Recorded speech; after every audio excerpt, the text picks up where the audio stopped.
Hello guys, मैं जानती हूँ आप सब सीटेट के आंसर की का बहुत बेसब्री से इंतज़ार कर रहे हैं। तो गाइस, अब आपका इंतज़ार हुआ ख़त्म, क्योंकि गाइस आज के इस वीडियो में मैं आपको सीटेट पेपर 1 के 28 दिसंबर 2021 का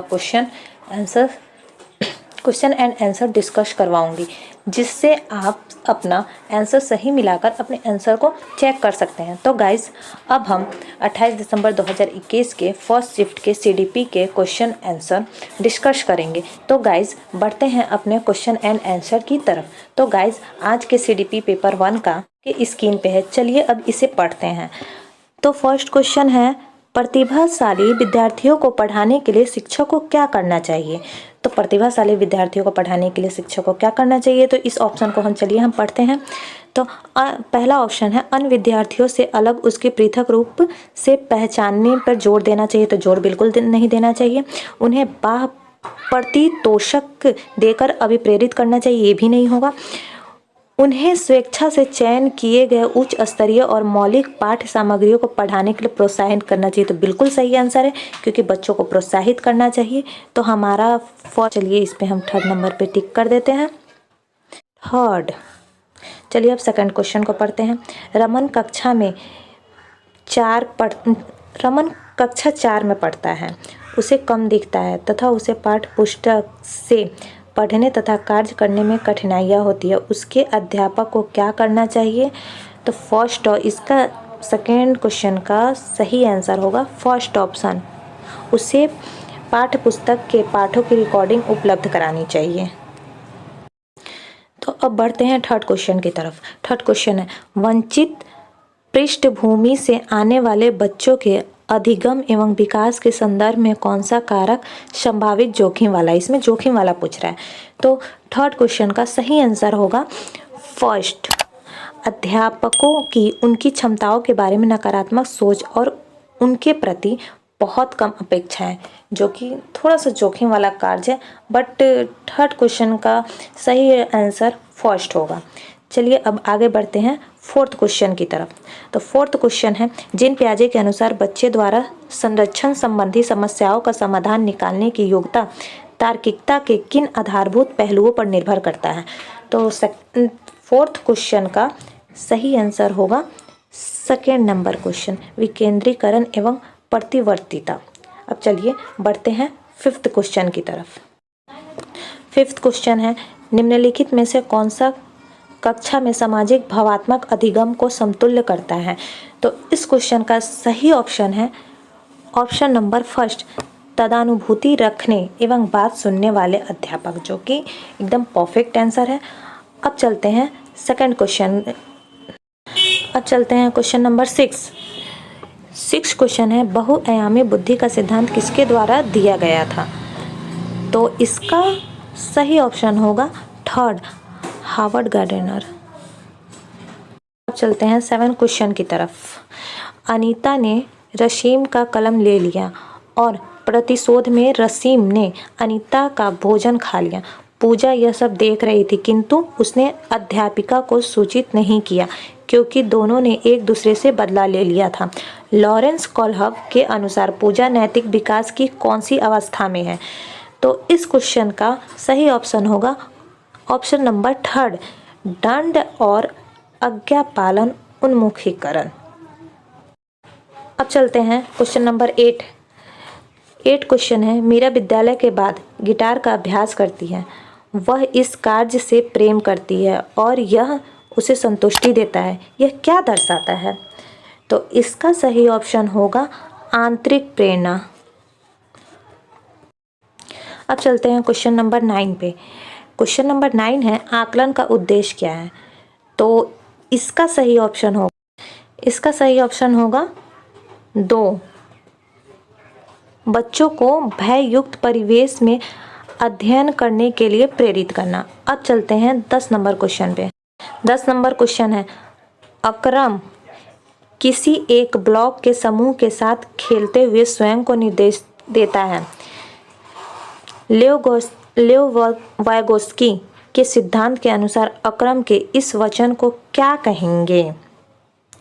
तो ये अपने आप से बात कर रहा है, तो इसे व्यक्तिगत वाचन कहेंगे। तो इसका ऑप्शन नंबर 4 सही है। अब चलते हैं 11 नंबर क्वेश्चन की तरफ। 11 नंबर क्वेश्चन ये बोल रहा है, विकास के कौन से सिद्धांत के अनुसार गामक विकास शरीर के मध्य से शरीर के बाहरी सिरे की ओर जाता है?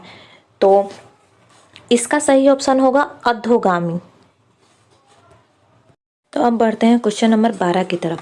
क्वेश्चन नंबर 12 है, एक अध्यापिका पूरे वर्ष के दौरान अधिगम संबंधी गतिविधियों में संलग्न बच्चों का बारीकी से अवलोकन करती है, उनके कामों के नमूनों का संकलन करती है और प्रत्येक बच्चों के लिए अवलोकन डायरी भी रखती है। इस प्रकार का मूल्यांकन क्या कहलाता है? तो क्वेश्चन नंबर 12 का सही ऑप्शन होगा थर्ड, सतत एवं संबंध मूल्यांकन। अब बढ़ते हैं 13 नंबर क्वेश्चन की तरफ। 13 नंबर क्वेश्चन है, निम्नलिखित में से कौन सी रचनावाद की विशेषता नहीं है? तो इसमें नहीं पूछ रहा है, तो इसमें करेक्ट आंसर होगा ऑप्शन नंबर फर्स्ट, सीखना सामाजिक अंतःक्रियाओं को बाधित होता है। ये नहीं पूछ रहा है क्योंकि बाधित नहीं होता है, तो यही ऑप्शन सही होगा। अब बढ़ते हैं क्वेश्चन नंबर 14 की तरफ। क्वेश्चन नंबर 14 है, इनमें से कौन सा तार्किक चिंतन में योगदान नहीं देता है? तो योगदान नहीं देता है पूछ रहा है, तो इसका सही ऑप्शन होगा ऑप्शन नंबर सेकेंड, विचारक परिस्थितियों के संदर्भ पर विचार नहीं करते हैं। अब चलते हैं क्वेश्चन नंबर 15। क्वेश्चन नंबर 15 है, राष्ट्रीय शिक्षा नीति 2020 किस उपागम से किस उपागम के लिए शिक्षण शास्त्रीय बदलाव की अनुशंसा करती है? तो इसका करेक्ट ऑप्शन होगा ऑप्शन नंबर 4, खोजबीन आधारित अधिगम, डील और अभ्यास। पढ़ते हैं क्वेश्चन नंबर 16 में ये दिया गया है, विकास के चरणों के संदर्भ में 2 से 6 वर्ष तक की अवस्था को क्या कहते हैं? तो इसका करेक्ट ऑप्शन होगा ऑप्शन नंबर फर्स्ट, प्रारंभिक बाल्यावस्था। अब चलते हैं 17 नंबर क्वेश्चन की तरफ। निम्नलिखित में से अवदान, कमी, अति सक्रियता, व्यक्तिकरण, ADHD वाला बच्चा किस तरह की विशेषता दर्शाता है? तो इसका करेक्ट ऑप्शन होगा ऑप्शन नंबर थर्ड, आसानी से विचलित होने की प्रवृत्ति। अब चलते हैं क्वेश्चन नंबर 18 की तरफ। 18 में ये दिया गया है, बाल विकास में आनुवंशिकता और परिवेश की भूमिका के संबंध में निम्नलिखित में से कौन सा कथन सही है? तो इस पे हमसे सही कथन पूछ रहा है, तो इसका सही ऑप्शन होगा ऑप्शन नंबर थर्ड, विकास के विभिन्न क्षेत्रों में आनुवंशिकता और परिवेश के सापेक्ष प्रभाव अलग अलग होते हैं, तो ये सही ऑप्शन है। अब चलते हैं क्वेश्चन नंबर 19 की तरफ। 19 में ये दिया गया है, एक विद्यालय लड़कियों को केवल संगीत और नृत्य यानी डांस प्रतियोगिताओं में भाग लेने के लिए प्रोत्साहित करता है। विद्यालय का यह दृष्टिकोण क्या दर्शाता है? तो इसका करेक्ट ऑप्शन होगा ऑप्शन नंबर थर्ड, यह जेंडर संबंधी पूर्वाग्रहों को दर्शाता है। अब चलते हैं क्वेश्चन नंबर 20 की तरफ। क्वेश्चन 20 में दिया है, राघव एक झाड़ू पर इस तरह से चढ़ने का अभिनय करता है मानो वह किसी घोड़े पर सवारी कर रहा हो, उसकी यह क्षमता कहलाती है। इसका करेक्ट ऑप्शन होगा सांकेतिक प्रस्तुतिकरण। करते हैं क्वेश्चन नंबर 21 की तरफ। 21 में ये दिया गया है, 4 वर्ष की रिया को उसके माता पिता से डांट पड़ती है जब वह सब्जियां खाने से इनकार करती है। प्रतिकारात्मक खेल खेलते हुए रिया इस व्यवहार का दोहराव अपनी गुड़िया पर करती है। उसका व्यवहार क्या दर्शाता है? ये अपने माता पिता यानी प्राथमिक समाजीकरण की बात हो रही है, तो इसका करेक्ट ऑप्शन होगा ऑप्शन नंबर 4। अब चलते हैं 22 नंबर क्वेश्चन की तरफ। 22 नंबर क्वेश्चन ये है कि निम्नलिखित में से कौन सी युक्तियाँ सार्थक अधिगम को समुन्नत करने के लिए प्रभावशाली है? तो इसका करेक्ट ऑप्शन हो जाएगा ऑप्शन नंबर 4 यानी पहला, दूसरा और तीसरा। पहला ये है उदाहरणों और गैर उदाहरणों का प्रयोग, ये सही है। और विद्यार्थियों को प्रश्न पूछने के लिए प्रोत्साहित करना, ये भी बिल्कुल सही है। और विद्यार्थियों को किसी दूसरे की अवधारणा समझाने के लिए कहना, ये तो गलत है। चौथा है बच्चों को अपने निष्पादन की दूसरे बच्चों से सतत रूप से तुलना करने के लिए उकसाना, ये गलत है। तो ऑप्शन नंबर 4 होगा, जिसमें फर्स्ट, सेकंड और थर्ड तीनों सही है। तो अब चलते हैं क्वेश्चन नंबर 23 की तरफ। तो क्वेश्चन नंबर 23 ये है, एक प्राथमिक विद्यालय के अध्यापक के रूप में आप कक्षा में अधिगम निषकता वाले बच्चों की सहायता के लिए आकलन की कौन सी युक्ति का प्रयोग करेंगे? तो इसका करेक्ट ऑप्शन है 4 ऑप्शन। अधिक से अधिक लेखन कार्य वाले प्रशिक्षण पत्र बनवाएंगे। करते हैं क्वेश्चन नंबर 24 ये बोल रहा है, कक्षा 3 की पाठ्य पुस्तक में कार्टून और कहानियों का उपयोग किया गया है इसमें। तो इसका करेक्ट ऑप्शन होगा ऑप्शन नंबर 4।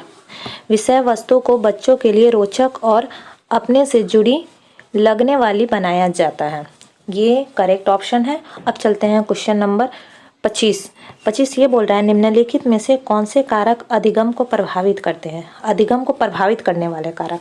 तो इसका ऑप्शन है संवेग, सांस्कृतिक संदर्भ, परिपक्वता और चौथा है रुचि। तो ये चारों के चारों प्रभावित करते हैं अधिगम को। तो इसका करेक्ट ऑप्शन होगा option number 4, sorry option number first 1 2 3 4 ये चारों होगा। तो ऑप्शन नंबर फर्स्ट इसका सही आंसर होगा।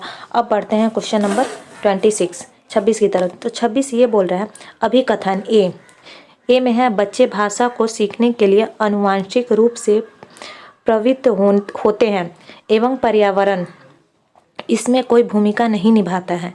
कारण दूसरा ये बोल रहा है आर कि भाषाई विकास केवल आनुवांशिकता का ही उत्पादन है। सही विकल्प चुने। तो इसका सही विकल्प यही होगा ऑप्शन नंबर फर्स्ट। ए और आर दोनों ही गलत हैं, इसका ऑप्शन नंबर फर्स्ट हो जाएगा। अब बढ़ते हैं क्वेश्चन नंबर 27 की तरफ। तो लेओ 27 में ये बोल रहा है, लेओ वाइगोस्की के निकटस्थ विकास का क्षेत्र सिद्धांत में शब्दावली निकटस्थ दर्शाती है कि दी गई सहायता शिक्षार्थी की वर्तमान दक्षता की तुलना में। तो इसका करेक्ट ऑप्शन है ऑप्शन नंबर सेकंड,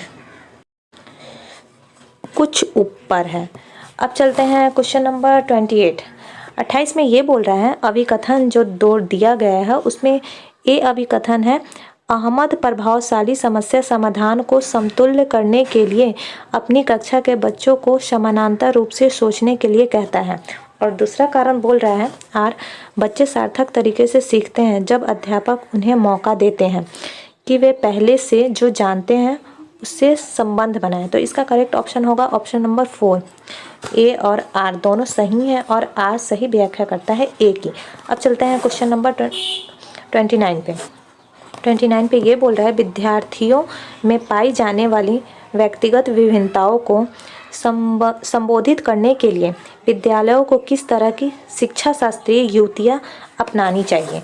तो इसका करेक्ट ऑप्शन हो जाएगा ऑप्शन नंबर 3, लचीलेपन का भाव रखते हुए बच्चों की व्यक्तिगत विभिन्नताओं को पोषित करना। क्वेश्चन नंबर 30 में यह विद्यार्थियों की त्रुटियों के विषय में कौन सा कथन सही है? इसका ऑप्शन नंबर है 4। त्रुटियां अध्यापकों को विद्यार्थियों की सोच समझने का अवसर देती है। तो गाइज आई होप इस वीडियो से आपको अपने क्वेश्चन के सही आंसर चेक करने में काफ़ी हेल्प मिली होगी। तो गाइज इस वीडियो को ज़्यादा से ज़्यादा शेयर कीजिए ताकि सभी सीटेट स्टूडेंट को इस वीडियो से हेल्प मिल सके। तो गाइज अब मिलते हैं नेक्स्ट वीडियो EVS के साथ। तब तक के लिए keep smiling and keep sharing.